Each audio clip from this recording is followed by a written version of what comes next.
नमस्कार बच्चों, कैसे हैं आप लोग। उम्मीद करता हूँ सभी बहुत अच्छे होंगे। आज हम कुछ चर्चा करने वाले हैं। सभी बच्चे सुने, बस सुनना ज़रूरी है आपको, और सुनना तो है ही, साथ में जो बातें हम लोग करेंगे उन पर आपको गौर करना है। यदि कोई आपको समस्या है तो आप हमारे कमेंट बॉक्स में ज़रूर लिखें। पहले आप लोग 2 मिनट के लिए बात सुन लीजिए। हम लोग परीक्षा पर चर्चा करेंगे, पूरी चीज़ें मैं आपको बताऊंगा कि कैसे हम लोगों को जो परीक्षा आ रही है अभी 12वीं के एग्रीकल्चर के छात्र ज़्यादा से ज़्यादा हमसे जुड़े हुए हैं। आपको पता है कि टोटल मध्य प्रदेश में 56,000 अब की बार एग्रीकल्चर के बच्चे 12वीं का एग्ज़ाम देंगे। मतलब एग्रीकल्चर से 56,000 स्टूडेंट जो हैं 12वीं कर रहे हैं अब की बार 2023-24 में। जो भी छात्र हैं लगभग 3 से 4 हज़ार छात्र हमसे जुड़े हुए हैं, हमारे चैनल से जुड़े हुए हैं, या प्रत्यक्ष और अप्रत्यक्ष रूपों से हमसे जुड़े हुए हैं। तो जो छात्र जुड़े हुए हैं वह और छात्रों को भी जोड़ सकते हैं। यदि नहीं जोड़ सकते हैं तो कोई बात नहीं, बट जितने भी छात्र जुड़े हैं हमारी बातों को सुने समझें। और मेरा सिर्फ ये मकसद है कि कृषि के छात्र जितने भी हैं वह किसी भी समस्या से जूझ रहे हैं या आगे नहीं बढ़ पा रहे हैं, तो हमारा लक्ष्य है कि वो कैसे भी करके आगे बढ़ें, किसी भी कंडीशन में आगे बढ़ें, और हमारा यही लक्ष्य है। ठीक है। कई बार क्या होता है, एग्रीकल्चर सब्जेक्ट तो ले लेते हैं, लेकिन वह लेने के बाद उनको 12वीं के बाद भी समझ में नहीं आता है कि करना क्या है। अभी की आज की हम लोग समस्या की बात करें तो सबसे बड़ी समस्या तो ये है कि परीक्षा यानी जो एग्ज़ाम आ रहे हैं उनकी तैयारी, बहुत सारे बच्चों की तैयारी नहीं हो पाई है, कहीं ना कहीं वो फंसे हुए हैं, तो उनको समस्याओं का बड़ा सामना करना पड़ रहा होगा। मैं उनसे एक बात कहना चाहता हूँ, देखिए समस्या सिर्फ इतनी है कि जिन्होंने तैयारी नहीं की है, साल भर जिन्होंने पढ़ाई नहीं की है, उनको चिंता करने की आवश्यकता नहीं है। क्यों तैयारी आवश्यकता चिंता की क्यों नहीं है? इसलिए नहीं है क्योंकि हम आपके साथ खड़े हुए हैं। ठीक है। प्रॉब्लम सिर्फ इतनी सी नहीं है, बहुत सारे छात्रों के साथ और भी प्रॉब्लम्स हैं। तो मैं आपको एक बहुत अच्छी राय देता हूँ जो शायद आपको समझ में आएगी। राय मेरी ये है, आपको पता है कि गवर्नमेंट यानी हमारी मध्य प्रदेश की सरकार जो है ना, आपको पता है 75% पर 75% पर आपको 25,000 रुपये लैपटॉप राशि देती है ना, देती है ना। अब लैपटॉप नहीं मिलता है, राशि ही मिलती है, आपके अकाउंट में सीधे आती है। तो 75% एग्रीकल्चर में आसानी से बनाई जा सकती है। आपको पता होगा बहुत सारे बच्चे ऐसा कहते हैं कि सर हम कैसे बनाएं 75%। कमज़ोर छात्र ज़्यादातर कहता है, जो अच्छा छात्र होता है उसे तो कोई दिक्कत होती ही नहीं है, कहीं भी कोई समस्या नहीं होती है, वो तो अच्छे से पढ़ रहा होता है और पढ़ेगा भी। लेकिन जो कमज़ोर तबके का छात्र है उसको थोड़ा सा समस्याओं का सामना करना पड़ रहा होगा। समस्याओं का सामना करना हो तो मैं उनसे बस इतना कहना चाहता हूँ आपके लिए। अब ये कहेगा कि सर आप लोग बस पैसे की बात करते हो, जो टीचर होते हैं वो पैसे की बात करते हैं सिर्फ, और मैं भी पैसे की बात करता हूँ। अब मैं उनसे कहना चाहता हूँ, पैसा फीस की बात करूँ तो देखो फीस ना के बराबर फीस रखी है मैंने आईएमपी क्वेश्चन की, ना के बराबर फीस है। फीस घटा दी है, पहले 900 रुपये थी, अब उसको 699 रुपये कर दिया गया है। सिर्फ 699 में आप हमारे आईएमपी क्वेश्चन ले सकते हैं। उनका सिर्फ इतना है, मैं इतना कहना चाहूँगा अपने अनुभव के अनुसार, बच्चों ज़्यादा तो नहीं, 80 से 85% उन्हीं में से आएगा, ये श्योर है। जो बच्चे पढ़ रहे हैं, कम 172 बच्चों ने समथिंग कल तक वो हमारे आईएमपी क्वेश्चन ले लिए थे, 172 स्टूडेंटों ने। ठीक है ना। उसमें हो सकता है आप भी बहुत सारे बच्चे शामिल होंगे, जो मेरी बातें सुन रहे हैं वो भी शामिल होंगे, है ना। तो यदि आप लोग भी वही कोर्स लेना चाहते हैं तो ले लें। कोई 699 रुपये बेटा ज़्यादा नहीं होते हैं। आप अगर 75% बना लेते हैं तो कम से कम 25,000 रुपये तो आपके वापस आ जाएंगे। मैं इतना ही चाहता हूँ, समझ में आ रहा है ना। तो आप जो लोभ कर रहे हैं वो लोभ ना करें, आपसे बार बार मैं कहूँगा। हिंदी की कोर्स की भी आपकी फ़ीस कम कर दी, आप हिंदी का भी देख सकते हैं, हिंदी की भी कम कर दी है। किस लिए कर दी है? इसलिए भैया हिंदी इंग्लिश भी उसमें जोड़ दिया, और तो और इंग्लिश भी उसमें जोड़ दिया कि 299 रुपये ओनली। आपको मैं बता देता हूँ, थोड़ा सा देख लें आप लोग, हिंदी का देख लें आप लोग। ये देखो 399 था, 299 कर दिया है। ठीक है ना। तो बच्चे जो परेशान होने की ज़रूरत आपको नहीं है। अगर 1,500 रुपये बेटा खर्च हो रहे हैं तो उनको नहीं देखना चाहिए, यदि हमको कुछ अच्छी चीज़ मिल रही है तो। ठीक है ना। बेवकूफ़ बनाने वाले आपको यूट्यूब पर हज़ारों लोग मिल जाएंगे, लाखों लोग आपको यूट्यूब पर बेवकूफ़ बनाने मिल जाएंगे। ये मैं कह रहा हूँ आपसे, समझ में आ रहा है मेरी बात। हज़ारों लोग बच्चों को बेवकूफ़ बना रहे हैं, लूट रहे हैं, लूटने का काम है। लेकिन अब आप बहुत सारे तो ये कहेंगे कि सर जी आप पर कैसे भरोसा करें, तो बेटा मेरे पे भरोसा करने की आवश्यकता नहीं है। क्यों क्यों नहीं है? वो इसलिए क्योंकि मैं पहले दिन से नहीं पढ़ा रहा हूँ। पूरे पूरे कोर्स 2019, 20, 21 कोरोना काल था, 21 में, 20, 21 में तो है ना। 21, 22 में कोरोना रहा, फिर भी 22 में कुछ आधा सिलेबस करवाया था हमने। और 2022 संपूर्ण सिलेबस पूरा हमने यूट्यूब पे कराया है। समझ रहे हैं ना। हमसे जो भी छात्र पढ़े हैं, जिलों में, कई जिलों में टॉप किया है उन्होंने, हम हमारे यूट्यूब से पढ़ पढ़ के। समझ में आ रहा है कि नहीं आ रहा है?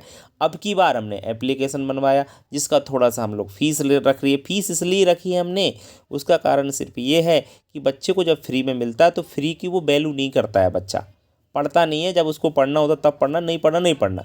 लेकिन जब वो थोड़ी सी फीस देता है ना, तो उसको चिंता रहती है कि भैया पढ़ना है, सिर्फ उसलिए उसका फीस रखा है। बाकी कोई भी उन चीज़ों से लेना है। 5 साल से फ्री ऑफ कॉस्ट पढ़ा रहा हूँ। समझ में आ रहा है ना। तो आप लोग हमारे पुराने वीडियो भी देख सकते हैं, उन वीडियो में व्यूज़ कितने हैं वो भी देख लीजिए आप लोग। समझ में आ रहा है कि नहीं आ रहा है? 25 से 30 हज़ार बच्चा हर साल मुझसे जुड़ा हुआ है, 25 से 30 हज़ार बच्चा।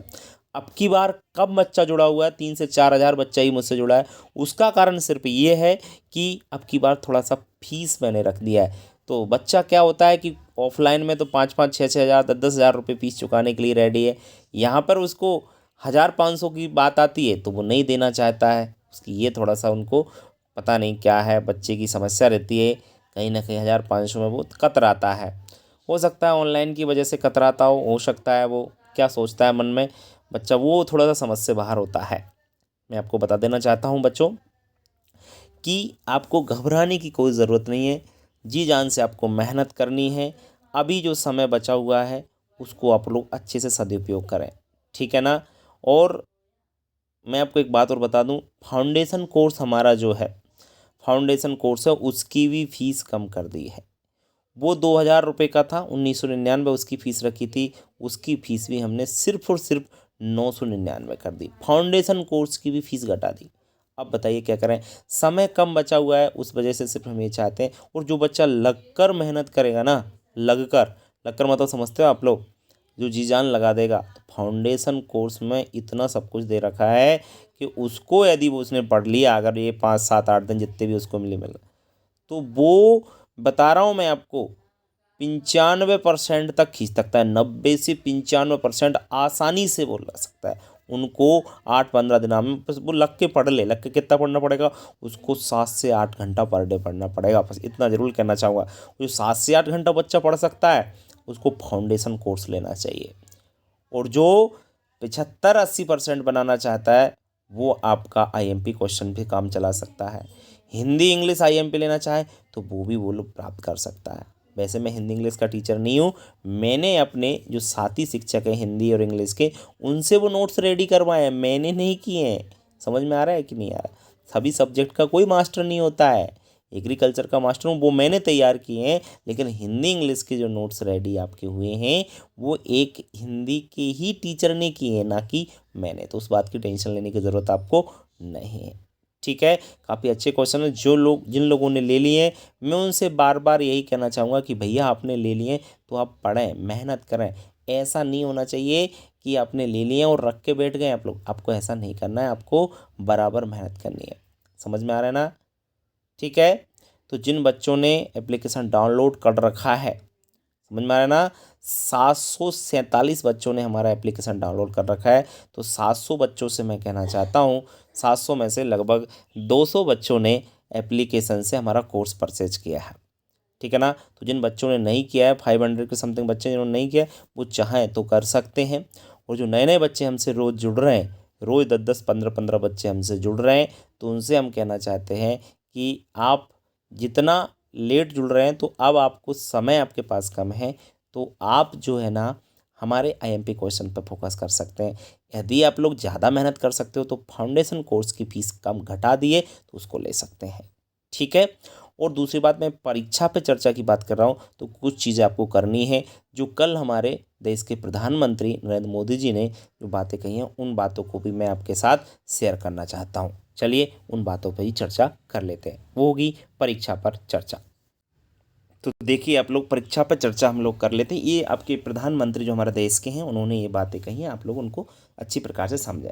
पहला पॉइंट उन्होंने कहा कि किसी भी प्रकार के प्रेशर को सहन करने की आदत डालें, ठीक है। तो उन्होंने कहा कि किसी, अभी देखो बच्चों पे दबाव होगा तो दबाव का टेंशन नहीं लेना है, उसको सहन करने की क्षमता आपके पास होना चाहिए।